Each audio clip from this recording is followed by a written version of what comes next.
네, 안녕하세요. 김영로TV의 김영로입니다. 오늘은 11월 5일이 되겠네요. 11월 5일은 바로 그 소상공인의 날과 바둑의 날이 되겠습니다. 네, 소상공인 하면은 뭐 정말 그 할 말이 많은 분들이 이제 계실 텐데, 그동안에 정말 그 이제 말 같지도 않은 그런 정책, 어, 그런 정책에 그 코로나 팬데믹이 이제 겹치는 바람에 소상공인들, 특히 이제 자영업자들 정말 많은 고통을 이제 받았습니다. 그래서 이제 마음의 평정을 좀 찾기 위해서 바둑을 둬야 되는 거 아니냐 하고 바둑의 날이 겹쳐 있는 건지 모르겠습니다. 하여튼 이 두 기념일, 즉 소상공인의 날과 바둑의 날에 대해서 우리가 한번 연구를 해 보도록 하겠습니다. 네, 오늘은 소상공인의 날이자 바둑의 날이죠. 11월 5일이 바로 그렇습니다. 음, 자, 소상공인의 날. 그 샤프 0285로 돼 있는데 이게 사실은 지난해 11월 5일 날 이 방송을 해드렸습니다. 그 방송 번호가 이제 28번이고 그다음에 그 방송의 그 유튜브 주소가 이제 지금 이렇게 되거든요. 그러니까 이걸 좀 참조를 해주시면 좋겠고요. 하여튼 그 소상공인의 날에 대해서 왜냐면 요즘 소상공인들이 너무 힘들기 때문에 그 소상공인에 대해서 한번 좀 뭔가 음미를 해볼 필요가 있어갖고 다시 한번 말씀을 드리고자 이렇게 방송을 만들고 있습니다. 소상공인의 사회적 경제적 지위 향상 및 지역 주민과의 관계 증진을 위한 날로 11월 5일임. 야, 이 날이 이제 소상공인의 날이다 이거죠. 그 소상공인을 제정하게 된 그 배경이라든가 이런 건 바로 이 유튜브 동영상 내용에 있으니까 뭐 시간 나실 때 한번 참조를 해주시고요. 그 제가 그 쓴 책이 이제 한 두 권 있다고 그랬는데 바로 이 어느 늙은 전사의 노래가 그 중에 하나입니다. 그 표지를 한번 볼까요? 네, 네, 이렇게 되어 있습니다. 음, 뭐 마치 이게 태극 문양 같기도 하고 그다음에 이제 어느 늙은 전사의 노래인데 태극기가 이렇게 있고 제가 한 노인을 이렇게 이제 붙들고 이렇게 길을 가는 그런 이제 모습이 되겠습니다. 이 뒤는 완전히 그 이제 도시의 어떤 풍광을 갖다 이제 나타내고 있고, 뭐 태극기가 많이 이제 이렇게 보이네요. 그리고 어, 사진이 있고 프로필이 있고 그런데 음, 이 어느 늙은 전사의 노래를 구성하고 있는 여러 가지 글들이 있는데 그 중 하나가 바로 최저임금 인상의 수혜라는 이제 글이 하나 있습니다. 그래서 요 글을 갖다 소개를 해드리는 그런 시간을 좀 갖도록 하겠습니다. 이제 바로 이제 이 내용이거든요. 최저임금 인상이 수혜. 그러니까 최저임금이 인상이 되는데 그 수혜를 누가 보는 것이냐. 이제 그런 상당히 좀 역설적인 그런 그 이제 내용으로 이제 글을 이제 쓴 건데 한번 쭉 보겠습니다. 최저임금제는 국가가 노사 간의 임금 결정 과정에 개입하여 임금이 최저 수준을 정하는 제도라고 정의가 된다. 이 용어가 이렇게 인구에 회자되는 이유는 최근에 정부가 최저임금에 관련하여 2018년 시간급을 2017년 대비 16.4%를 인상하여 시간당 7,530원으로 올렸기 때문이다. 월 209시간 일을 하는 것으로 기준하여 월급을 157만 3,770원 이상 지급하여야 한다는 뜻이기도 하다. 한 달에 209시간 일을 하는 것을 기준으로 했을 때 157만 3,770원 이상 이 이하로 주면은 법적으로 처벌한다는 뜻이죠. 그리고 적용 대상 1인 이상의 근로자를 사용하는 모든 사업 또는 사업장에 대한 처벌 규정으로 이 최저임금을 위반할 경우 시 3년 이하의 징역 또는 2천만 원 이하의 벌금을 부과한다는 것이다. 네, 정말 참 씁쓸한 얘기입니다. 뭐 돈을 주고 싶어도 이제 못 주는 그런 경우도 많이 있는데 뭐 그런 경우까지 저렇게 법적으로 처벌을 한다면 뭐 이 땅에서 사업을 편안하게 할 사람이 누가 있겠어요. 그리고 더군다나 자영업자 같은 경우는 그야말로 하루 벌어 하루 먹는 그런 느낌으로 살아가는 그 이제 사업장인데 저것이 그 가슴에 와 닿는 얘기인지 모르겠습니다. 정말. 자, 통상적으로 최저임금이 올라가면 그에 따라서 노동자의 임금이 올라가고 실업자는 늘어나고 물가가 올라간다고 많은 이들이 주장을 한다. 이것은 단순하게 생각을 해도 명징하게 처리되는 결과이다. 어린아이 같은 짓이지만 굳이 따져본다면 최저임금이 올라가면 가장 낮은 임금을 받는 사람의 임금이 당연히 올라가는 것이고 그 이 도미노 현상으로 차상위 계층 임금도 따라서 올라가게 되어 있다. 아니 그러한가? 근데 차상위 계층만 올라가는 게 아니죠. 결국은 최고 경영자까지 다 올라간다고 봐야 돼요.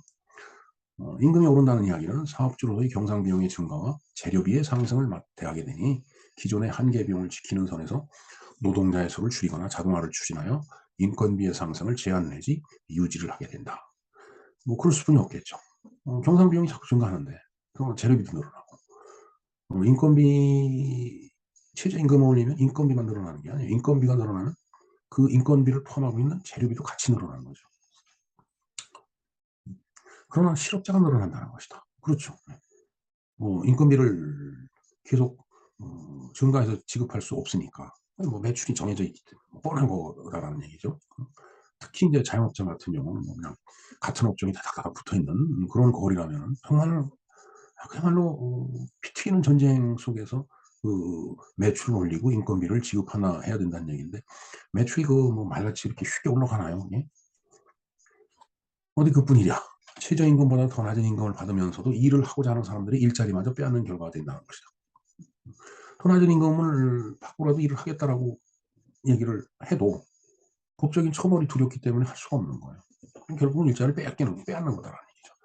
아니 그러한단 말인가. 하지만 아무리 이런저런 방안을 강구한다고 해도 인원을 감소시키는 작업이 쉽지 않은 직종, 상승된 인건비를 감당하기 위해서는 제품의 가격을 올리는 것이 정해진 법칙이다. 그런데 그 상승된 인건비를 감당할 수 있는 큰 기업에서도 줄어든 이익을 보전하기 위해서라도 제품의 가격을 올릴 것이다. 아니 그러할 것 같은가. 정말 그렇죠. 물론 GDP는 늘어나겠죠.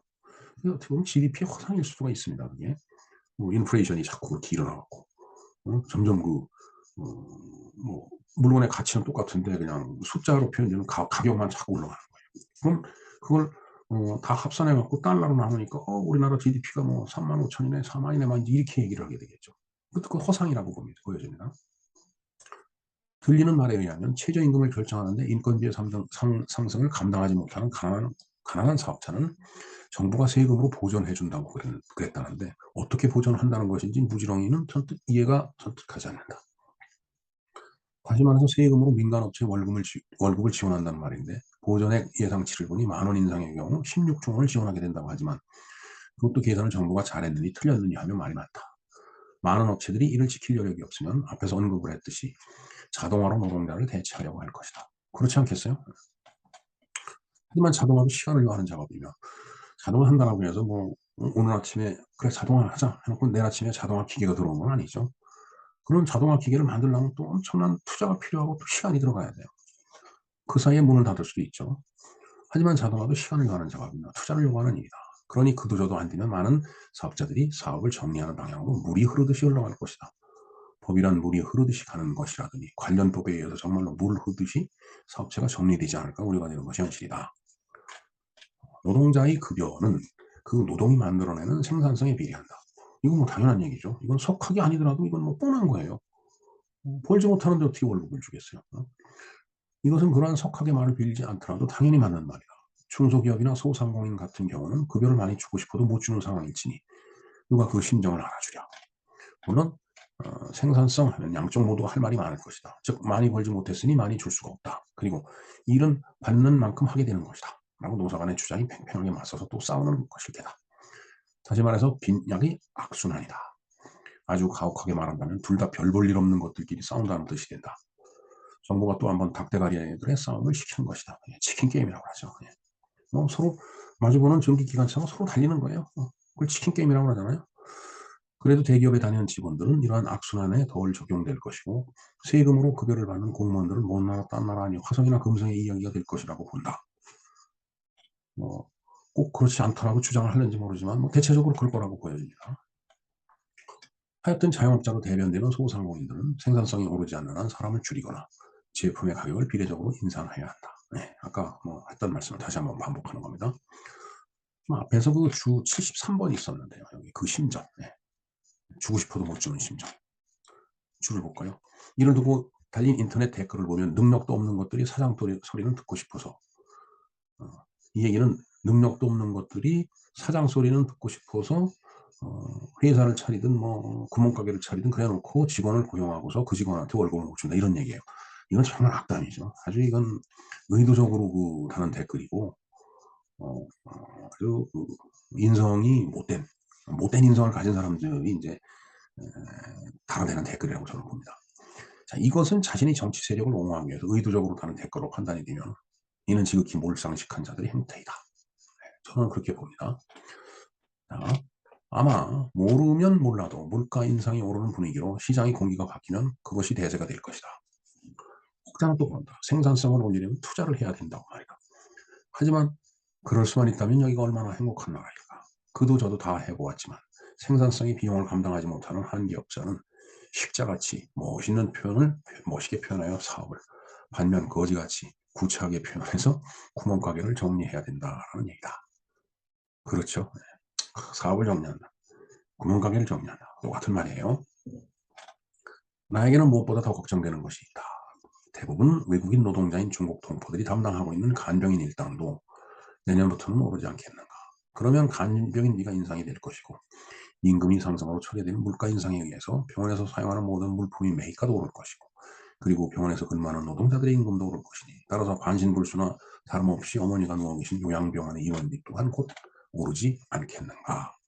결국은 최저임금의 최종 수혜자는 사용자가 되든지 노동자가 되든지 우리 국민 모두가 되는 거다니까. 그것도 부의 수혜가 아닌 부의 수혜로 말이다. 자, 이 얘기는 굉장히 반어적인 그 표현이죠. 이 수혜라는 말 자체가 반어적인 거예요. 결국은 뭔가 물가가 오르고 그걸 감당하지 못하는 거, 그 최종적인 피해자는 국민이다라는 얘기예요. 그 국민은 노동자가 됐든 사용자가 됐든 다 마찬가지일 거다라는 얘기입니다. 그래서 부의수, 이게 뭐 정말 어떤 그 부유함을 어떤 수혜가 아니고 반대, 아주 부정적인 그 수혜다라는 그런 얘기죠. 아, 어쩌지 정말 어쩌란 말이지. 이변은 어디로 가는 거일까. 자, 여기 보면 수혜란 말이죠. 자, 6, 7천 원 하던 밥 한 끼가 이후 급격한 임금의 상승으로 좀 8천 원에서 만 원으로 밥값이 올랐다. 참 어리석은 일이다. 이게 2019년 9월 1일 날 다뤘는데 지금 밥 한 끼 먹으려면 만 원에서 12,000원을 줘야 됩니다. 물론 뭐 그것도 좀 싼 데도 있어요. 그냥 대체적으로 요새는 밥 한 끼 먹으려면 만 원. 뭐 그냥 만 원짜리 한 명을 가져야 점심밥을 먹는구나 이렇게 생각을 할 겁니다. 뭐 그래서 좀 비용을 아끼기 위해서 뭐 편의점 도시락이라든가 좀 싸죠. 내지는 뭐 컵라면 한 개로 김밥 한 줄로 뭐 이렇게 때운다가 김밥도 한 줄이 뭐 몇천 원씩 하더라고요. 자, 이건 정말 말이 안 되는 일이 벌어지고 있는 거죠. 자, 이 글을 쓴 게 2017년 7월 18일이에요. 그리고 제가 그 74번 그 주석이 보면 2019년 9월 1일 날 다른 거네요. 그러니까 위에 그 본문은 상당히 오래전에 써놨던 거고, 그다음에 주석 74번은 이제 한참 뒤에 이제 다른 건데, 이 책이 발매가 된 게 2019년 11월 1일인가 그렇습니다. 그러니까 바로 직전에 다른 거죠. 네. 뭐 이 최저임금을 그냥 무턱대고 이제 몇 해 막 이렇게 올려댔죠. 근데 이게 참 굉장히 어리석은 일이라는 거를 제가 말씀을 잠시 뒤에 한번 드리도록 하겠습니다. 뭐 어찌됐든 이 글을 작성한 시점이나 주석을 단 그 시점이 2019년, 17년, 2018년, 저희 어머니가 2018년에 돌아가셨으니까 하여튼 그 고무력, 과연 그 어떠한 그 이념을 가진 정치 권력들이 대한민국을 지배를 했는지 여러분들 잘 생각해 보시면 알 거라고 판단이 됩니다. 네, 일단은 이 소상공인의 날을 맞이해서 전에 썼던 그 글 최저임금 인상의 수혜라는 거에 대해서 한번 우리가 알아봤고요. 그다음에 이제 소상공인의 날을 이 동영상, 유튜브 동영상을 갖다 이렇게 띄워 놔봅니다. 그다음에 이제 오늘은 이제 바둑의 날이기도 합니다. 바둑에 대한 국민의 관심을 높이고 바둑의 보급과 전승을 도모하려고 정한 날로 11월 5일이다. 즉 전승이라고 하는 것은 이제 쭉 전통을 이어간다라는 그런 이제 의미가 되겠죠. 예. 자, 그래서 이 방송은 작년 11월 6일 날 방송이 됐었네요. 자, 방송 번호가 029가 되겠습니다. 사실 이게 같은 날인데 두 주제를 하루에 하려고 하다 보니까 좀 양이 너무 많아져 갖고 11월 5일과 11월 6일 나눠서 방송을 했던 거로 지금 기억이 됩니다. 네, 이렇게 그 바둑이 날, 그다음에 소상공인의 날에 대해서 우리가 알아보았습니다.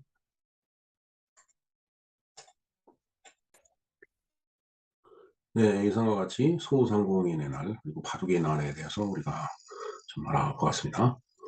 바둑은 그 이제 두뇌 싸움이죠. 연전에 그 이세돌 기사하고 프로 기사죠. 그다음에 그 이제 인공지능하고 바둑 대회를 한 적이 있었습니다. 한 번인가 이세돌 기사가 이기고, 그러니까 인간이 이긴 거죠. 그리고 나머지는 기계한테 점을 줬습니다. 그만큼 그 AI 인공지능이라는 것이 이제 뭔가 인간이 그 두뇌보다 뭐 더 영리하다라고 할까요? 물론 뭐 그걸 1대1로 비교한다는 거 좀 어폐가 있지만은, 어찌됐든 AI한테 인간이 진 그런 그 이제 바둑 싸움이었습니다. 하여튼 간에 이 바둑이라고 하는 것은 그렇게 이제 지능을 갖다가 키워주는 그런 역할을 하는 그런 그 이제 어떤 인류의 문명이나 다름없는 거죠. 그래서 아이들을 양육하는, 또 아이들을 학생들을 교육하는 학부모님이라든가 아니면 선생님들 입장에서 봤을 때 이 바둑을 학생들한테, 아이들한테 이렇게 권장하고 교육시킨다는 거 정말 그 생각해 볼 일이죠. 네. 제가 봤을 땐 굉장히 필요한 작업이다라고 보여집니다. 그래서 저는 안타깝게도 바둑을 잘 두지 못합니다. 장기는 열심히 뒀는데 바둑은 그렇게 두질 않았어요. 뭐 그것도 어떻게 보면은 그 이제 그 시대, 그 제가 처해 있던 그 지역사회의 어떤 그 분위기, 뭐 문화, 뭐 이런 거에 영향을 받은 거 아닌가 이런 생각을 해봅니다. 자, 그다음에는 이제 이제 소상공인이나 그래서 이제 우리가 자영업자 애환에 대해서 좀 생각해 볼 필요가 있죠. 지난 정권에서는 어 최저임금을 상당히 이제 대폭적으로 인상을 했죠. 근데 이제 지지난 정권까지는 인제 순차적으로 그 자영업자들이 소화시킬 수 있는 정도의 인상폭만 인상을 했던 거예요. 그러니까 인제 뭔가 감당할 수 있는 선에서 인상을 한다라면은 그 업계, 즉 자영업이든 그 소상공인이든 뭐 직종에 관계없이 그렇게 그 가격 인상 요인을 갖다 흡수할 수 있는 그런 상황이었다라면은, 그런 상황이었기 때문에 어 자영업자도 살아남고, 그다음에 거기서 일하는 모든 그 근로자들도 살아남고 하는 그런 그 순기능적인 그런 궤적을 그려오면서 인제 우리나라 경제가 쭉 진행이 되고 발전되어 왔던 거죠. 근데 이제 지난 정권에서는 어 무슨 뭐 포퓰리즘이라고 인제 볼 수밖에 없는데, 소위 그 노동자들의 뭐를 위한다, 뭐 이런 식으로. 그래서 인제 정권을 잡고서 첫 해에 상당히 대폭적인 최저임금 인상을 이제 했죠. 그리고 그 두 번째 해도 마찬가지로 상당히 큰 폭으로 인상을 시켰습니다. 이제 그러면서 인제 세 번째, 네 번째 가면서 인제 그 폭이 그냥 대폭적으로 줄어들었죠. 그래서 인제 그때 당시에 제가 한번 계산을 해 봤는데, 혹시 제 계산이 틀렸다라면은 그 틀렸다라면 그 점을 좀 댓글에서 한번 지적을 좀 해 주시기 바랍니다. 제가 그때 당시에 계산을 해본 바로는, 그러니까 지난 정권 그 이전 지지난 정권까지는 매년 어떤 자영업자라든가 소상공인들이 이제 흡수할 수 있는 그런 범위 내에서 이렇게 올랐기 때문에, 그 올라간 폭을 합쳐서 이제 기간으로 나눈 거죠. 몇 해, 뭐 예를 들어 4년 아니 5년 이런 식으로 인제 나눠 보면은 인제 평균 인상폭이 나오죠. 근데 인제 지난 정권에서는 첫 해, 두 해 대폭적으로 인상을 하고, 그다음에 인제 소폭 인상을 했기 때문에 그 일정 기간 동안에 인상된 폭을 합하여서 그 기간으로 나눠 보면은 지난 정권에 평균적으로 인상된 거나 지지난 정권까지 평균적으로 인상된 거나 그 인상폭은 거의 비슷하다라는 얘기예요. 결국은 거시적으로 봤을 때는 어 뭐 어떤 특정 정권 하에서 대폭적으로 뭐 임금이 올라갔다, 이게 아닙니다 결국은. 결국은 오를 만큼만 오른 거예요. 왜? 시장이 못 받아들이는데 억지로 올릴 수는 없는 거죠. 시장이 받아들이질 않는데 그걸 뭐 법적으로 규제를 한다라고 해서 최저임금을 주지 않으면은 처벌을 하느니 뭐니 이런 식으로 인제 정권이 나가죠. 그러니까 인제 자영업자들이 어떻게 돼요? 전부 문을 닫았죠. 폐업을 한 겁니다. 거기서 일하는 근로자들도 결국은 자리를 잃게 된 거예요, 일자리를. 아주 바보스러운 정권이었죠. 제가 봤을 때는 바보스럽다기보다는 오히려 그런 쪽으로 혹시 유도한 거 아닌가 할 정도로, 정말 저는 인제 불신스러운, 믿을 수 없는 그런 정치 권력이었다라고 저는 보고 있습니다. 결국은 어 흡수 가능한 폭 내에서 임금 인상이 됐다라면은 자영업자든 소상공인이든 어 그 뭐 폐업을 한다거나 문을 닫지 않고서도 근로자들을 끌어안고서 계속 갔을 텐데, 소주성이니 뭐니 하는 이상한 그 말 같지도 않은 정책 때문에 최저임금을 대폭적으로 인상을 하는 바람에 결국은 그걸 감당하지 못한 그 업체들이 전부 문을 닫게 된 거예요. 여기에 인제 더 불을 지른 것이 바로 코로나 팬데믹이었죠.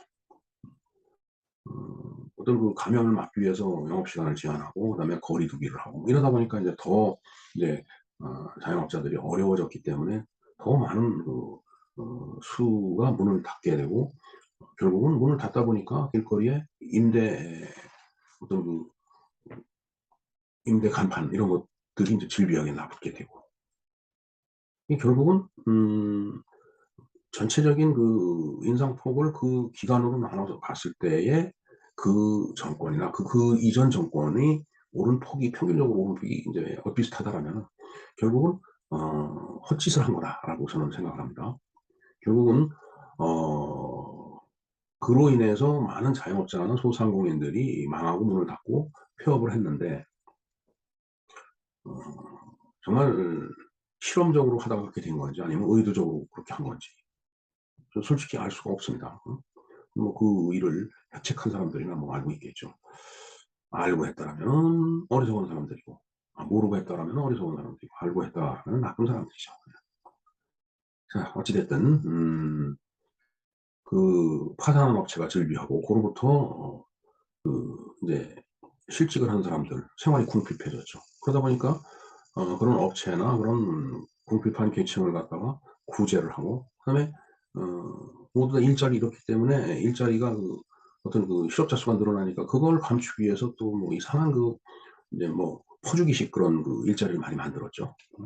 쉽게 얘기한다면은 자원봉사자들이 할 일을 갖다가 인제 임금을 줘 갖고서 파트타임으로 임금을 줘서 인제 거기에 사람들을 고용해 놓고 그걸 일자리 창출했다라고 인제 그런 식으로 통계에 자복고 인제 그랬죠. 우리가 통계 나라에서 그랬죠. 통계가 왜곡되면은 결국은 '국가 사회가 망가진다.'라고 제가 그런 말씀을 한번 드린 적이 있었는데, 이제 바로 그런 결과가 인제 초래된 거다라고 어 볼 수밖에 인제 없는 그런 상황이 돼 버린 겁니다. 결국은 파산된 업체 뭐 도와준다, 그런 명분. 그다음에 궁핍해진 계층을 갖다 구제한다는 그런, 일자리를 늘린다라고 해서 뭐 파트타임으로 여기저기 이제 임금을 줘 가면서 어 사람을 이제 고용을 늘리고 사람의 고용을 늘리고 했던 그러한 정책 때문에 결국은 국가 부채가 잔뜩 늘어난 거죠. 당장 돈이 없으니까 돈을 만들려면 어떻게 해야 되겠어요? 꼬아야죠. 꼬우는 데는 두 가지 방법이 있죠. 공간적으로 외국에서 꼬우는 돈이 인제 있을 수 있고, 시간적으로 미래에서 꼬을 수가 있습니다. 근데 전부 미래에서 꼬았어요. 결국은 미래 세대들에게 아 이 앞 세대가 갚아야 되는데, 시간이 가면 앞 세대는 인제 땅속으로 다 들어가게 돼 있죠. 그러면 그 빚이 누구한테 가느냐? 자기 자식들한테 가는 거예요. 그걸 다시 거꾸로 얘기한다라면 자기 자식의 등골을 빼먹는 거예요, 미리. 우리 지금 이 동시대 사람들이, 현 시대를 살고 있는 동시대 사람들이. 정말 우리 이 시대를 살고 있는 사람들이 어 우리나라의 국가 부채를 이렇게 크게 늘려놓은 것은 자기 자식의 땀과 피를 고열을 짜서 먹은 그런 아주 나쁜 세대가 되는 거예요. 우리 앞 세대는 우리를 먹여 살리기 위해서 정말 고생을 해 갖고서 나라를 이렇게 만들어 놨는데, 그렇게 풍족한 세상에 살면서 그게 부족하다고 또 미래 시대의 돈을 끌어당겨 써 갖고서 후손들의 고열을 짜먹은 그런 아주 못된 그런 세대가 바로 우리 세대가 아닌가 이런 생각을 합니다. 글쎄요. 모르겠습니다. 너무 제가 자극적으로 그다음에 비관적으로 이렇게 말씀을 드렸는지는 모르지만은 총체적으로 봤을 때 그걸 부정할 수가 없어요. 정말 답답하고 고통스러운 얘기입니다. 정말 안타까운 우리의 짧은 시간의 역사지만은 정말 안타까운 우리의 역사였다라고 저는 생각을 하고 합니다. 다시는 이런 어 형편없는, 그다음에 실력 없는 엉터리 이 권력 집단이 나오지 않기를 진심으로 정말 하느님께 빌어 본 이제 그런 지금 시간을 우리가 가져야 된다라고 생각을 합니다. 예 예. 소상공인의 날, 그다음에 바둑의 날, 약간은 이제 주제를 무겁게 가서 좀 마음이 정말 무거운 그런 일면이 있습니다. 안타깝고 그다음에 답답하고 그다음에 뭔가 좀 착잡한 그런 일면이 있는 것은 사실입니다. 하지만 그것은 사실이라고 저는 생각을 합니다.